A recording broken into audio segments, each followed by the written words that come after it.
Welcome to our discussion on making Europe the most welcoming continent for startup talent. I'm Benedikt from Allied for Startups.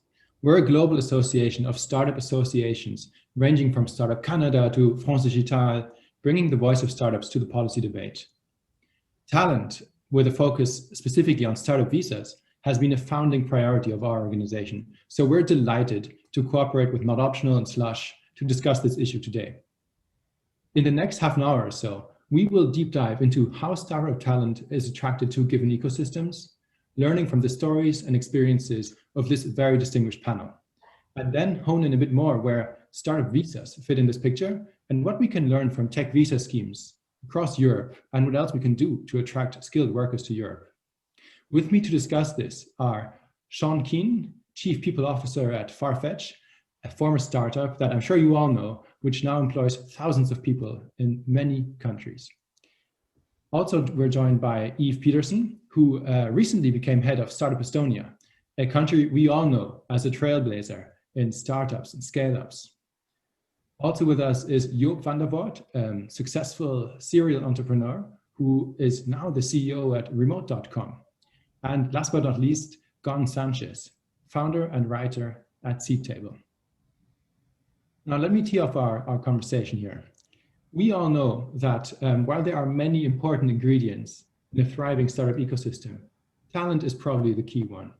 It all begins and ends with having talented folks from diverse backgrounds who are ambitious and have an entrepreneurial mindset. And we would say at Allied for Startups that COVID-19 has just magnified this truth. COVID has exposed the ability of startups to react to big challenges.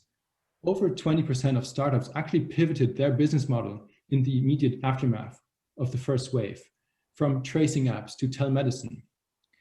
So it's hard to imagine any other economic sector making such a U-turn to serve European societies. It shows us that there's so much more potential with these ambitious entrepreneurs for our green and digital recovery. As Neil Reimer from Index said at the outset, over 2 million people work in startups today. But when it comes to unleashing talent, today's event shows that we're still not quite there yet. So we're facing the question today, what can we do to make Europe the most attractive place to start up? I'd like to begin by asking Sean, what's the role of foreign talent in building a successful startup and in startup ecosystems?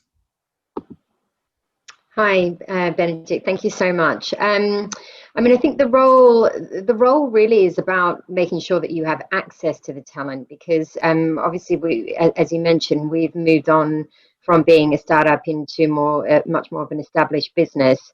But with that, it's really been able to help us to analyze the data of where the talent is coming from and moving to. And what we found, certainly over the course of the last 2 years, if we look particularly in our product, tech, data sectors, talent coming into Europe can represent, 40% or more of our specialist roles. And so I think this access to talent, certainly across Europe and more broadly globally into startups is essential for being able to build that talent pool. Could you maybe unpack a bit more about how talent is moving broadly between ecosystems and why do startup ecosystems act as a big cluster of talent? Yeah, absolutely. Well, I think there's probably an attraction. Certainly people will go where the work is, that's by the nature of who we are as human beings. And so I think as talent hubs centralize around certain geographies, so does that attraction to talent to those areas. And then the community around that starts to build to support that talent to have, a very high quality of life. We've seen that absolutely evolve in Portugal, for example. Farfetch has been around for 12 years.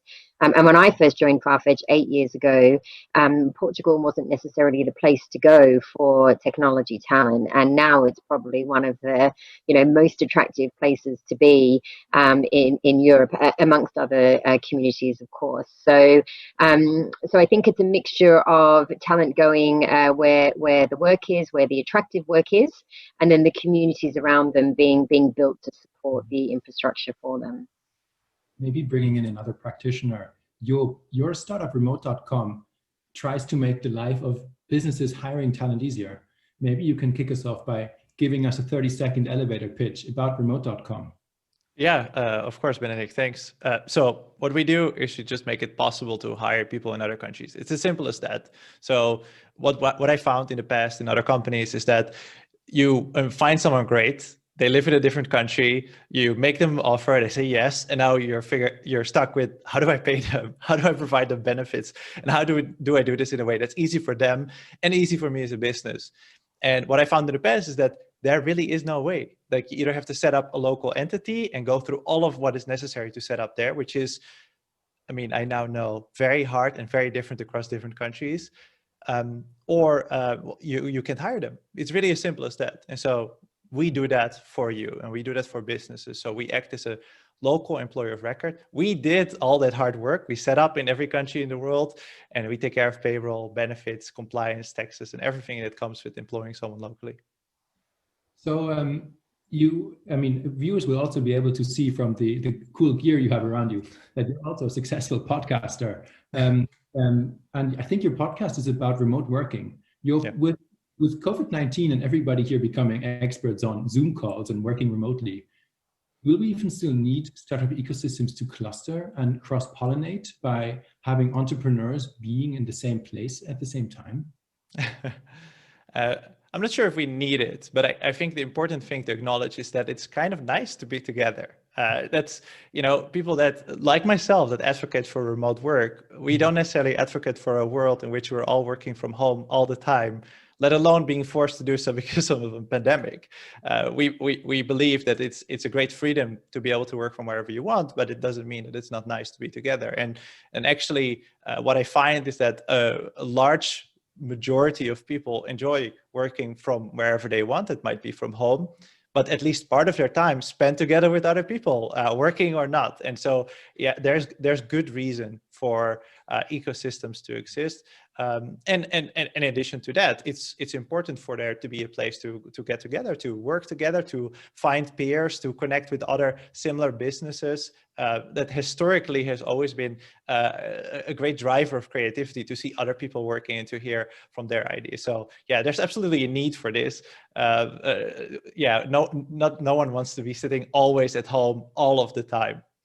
It's great to hear that from the startup entrepreneurs and the ecosystem experts, that there's still a need and desire for this. So regardless of COVID, that ecosystems still act as a hotbed and a cluster of talent. And I mean, maybe taking this a step further, startup visas are an important instrument in this process, right? To attract founders and high-skilled talent from abroad. Now, Eve actually runs the startup visa scheme in Estonia. Eve, maybe could you take a minute to just run us in the audience here through how the startup visa actually works in practice? Yeah, sure. Thank you very much. Yeah, we're really lucky that this program got started in 2017. We got really great trust from the Prime Minister in 2016, and it took less than a year to actually get from idea to launch. And it's been working better than it was expected even. I think people were thinking 50 applicants maybe will come in the first year. Actually, the number was 300 or so. And it's been kind of steady since then. So to go over briefly, an applicant can then apply for a startup visa, during which process they need to prove that they are an actual startup with a business model that is scalable, innovative, and has a technological component. So they need to have a team, and they need to present all kinds of materials to a startup committee. This all is done in a special system, which was also created by an Estonian startup. So there, the committee takes a look at this application and verifies whether this idea or a company or a team truly is a potential startup. The committee is comprised only of experienced community members. They are startups themselves or investors. They have quite a bit of knowledge in that area.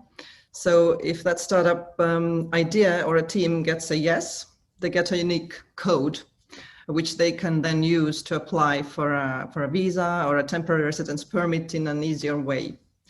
So this is in general how it works. And so far, let's say from 2017, if we take a look at the whole number of startups that have been established, then from the 730 new companies, 30% are founded by foreign founders. So this is quite a significant number, and we do see that the program is working, and we just need to kind of keep it updated from now on. You're preempting my next question, actually. I was going to ask you to share how many startups have actually gone through this, and maybe even if you could share like a prominent example or success stories for the viewers. Yeah, well, actually there was a startup, Original My, which just won at the what was it called, AIM contest in Dubai, among hundreds of startups as the winner. So they created sort of a software to use for digital signing of documents. So we're really proud of them, and they're really active, and they're really showing the example to other foreign founders how to kind of blend in and make use of the. One of the things I think is really exciting about your scheme is that members of the startup community are actually in the decision-making process in deciding who's getting the visa or not. So constantly you're able to meet the demand and to be plugged into the ecosystem directly. I'd like to turn to Gonz. Gonz, you've built yourself a reputation in the ecosystem as the guy who collected all the startup visas and compared and contrasted them. In your experience, how do you rank Estonia's startup visa? Yeah, so if I think about sort of the best in class startup visas, for me, Estonia is one of the obvious answers. So thanks to my work at Seedtable and my previous work as head of growth at a company called Jobatical, which is an immigration software company based in Tallinn, I had sort of first row seats to the power of a great startup visa scheme, both for highly skilled immigrants and for founders. So if you're a company hiring from abroad, you can get someone in Estonia working in a matter of weeks. State fees are extremely affordable, it's family friendly, and just a great testament to how good this program is that many Estonian companies and startups are powered by foreign talent. Mm-hmm. I think you're on the right track. Maybe you can reflect on your spreadsheet and tell us which countries you think are the absolute best in class next to Estonia, and maybe also who are the worst offenders when it comes to visas. Yeah, absolutely. So France is also another great example. What La French Tech is doing with the French Tech visa, it's just fantastic, both for employees, for founders, and for investors. So they have very quick processing times. It's family friendly. It's valid for 4 years, which is also very important when planning long term. And finally, it's diploma agnostic. Essentially, you don't need to have a university diploma to get a sort of a startup visa in France. And I think that's going to be increasingly more important as time goes on, as we find sort of new alternative education methods. There are other countries where the program sort of makes sense, like Spain, but only if you really know your way around the system and the bureaucracy. But I'd say that France and Estonia are sort of the best in class in Europe right now. Outside Europe, if you want to take a look at something that's interesting, then the Startup Chile program is a great place to look at. The program has changed a lot over time, but they were the pioneers of the startup visa schemes. When I'm thinking about the worst offenders here, I'm going to sort of go a bit outside Europe, and I'm going to say that the US is the worst offender. So as America becomes more inwards looking, and the visa suspension stuff imposed by President Trump is just one example, this probably won't change anytime soon. That said, the fact that the US is the worst offender doesn't save us or free us from doing the work. So Europe is fragmented across a bunch of different things, and immigration laws is just another one. So even though we have some of the best in class programs, many of the programs that we have need work. And I can point to a bunch of different examples, But one is, for instance, the Portugal startup visa that requires to be part of one of their certified incubators to get the visa. And that's, for instance, that's some unnecessary red tape. And second, the fact that the US isn't doing great, it's also an opportunity for us. It's not just something that saves us from the work. Historically, the US has been the place where ambitious people go to start companies. Like, for instance, about 45% of Fortune 500 companies were founded by immigrants or their children. And I think that is changing. So with the US becoming more inwards, Europe has now the opportunity to become the default place, the default path for ambitious founders looking to start world-changing companies. So I think we should take on to that opportunity and go do the work. That's a great responsibility also to pass it back to Eve, actually. Now, at Allied for Startups, one of our calls has been for a European startup visa. And in your list, Gonz, there's over 30 startup visas listed in Europe alone. Now, I'm going to ask this question to Eve. If the EU had the competence to make a European startup visa, what would you change compared to the Estonian startup visa? What would I change that is not here in place at the moment? Yeah. Good question. I was just thinking about what would be the ideal, visa. I'm sure there are many reasons why we can't have the ideal one, because there are a lot of personal information that cannot be changed. From our point of view, it would be great to know, after the applicant has actually got the visa, to know when the person arrives in the country, so that we could kind of blend them in our community and help them succeed. So I think it's a good ideal. Maybe someday it can work somehow, but now I know, there is a lot of personal information involved which we cannot have at the point we want. Interesting. Now I want to bring back Joop. Some startup visas are targeted not just at early stage founders, but also early stage employees. Early stage founders might be looking for high skilled developers who are scarce in any ecosystem. So what if startup visas extended to high skilled talent? Would this make talent flow easier for remote.com, but also in your perspective broadly for the ecosystem? Yeah, this would benefit anyone. It's an unnecessarily high threshold to hire people from other countries. It's incredible how hard it is to do that. Whereas what we see is that talent is virtually fully distributed. Like we have amazing people working for us and working for our customers from literally any country in the world. Yet, if you're unlucky about where you were born or unlucky with your prospective employer in the sense that they're not able to, pass that threshold, then they're not able to pay you, or you're not able to get a high-paying job or a good job in the first place. And so, yes, this would make a massive difference. It'd be great for us because it's been very hard to operate in many different countries at the same time. But it would be even greater for everybody else. Like it'd make an amazing change. Great. I realize I might have been a bit of a softball question, but it's still good to get it on record from you. Yes. Maybe, we have, I think, around 10 minutes left. So I wanted to kind of take it back to the global perspective. Now, Sean, Farfetch, you said, employs thousands of people and is coming from the startup ecosystem itself. What's your experience at Farfetch generally with accessing talent through visas? And how could the process be made simpler for you at Farfetch? Yeah, absolutely.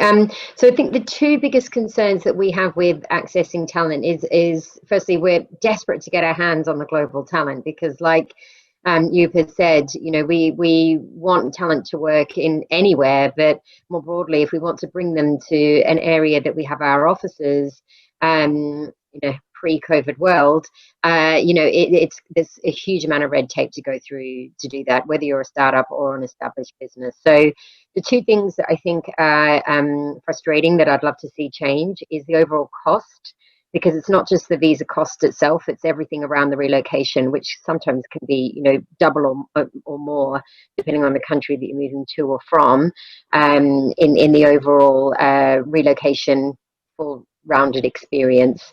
And then secondly is the time.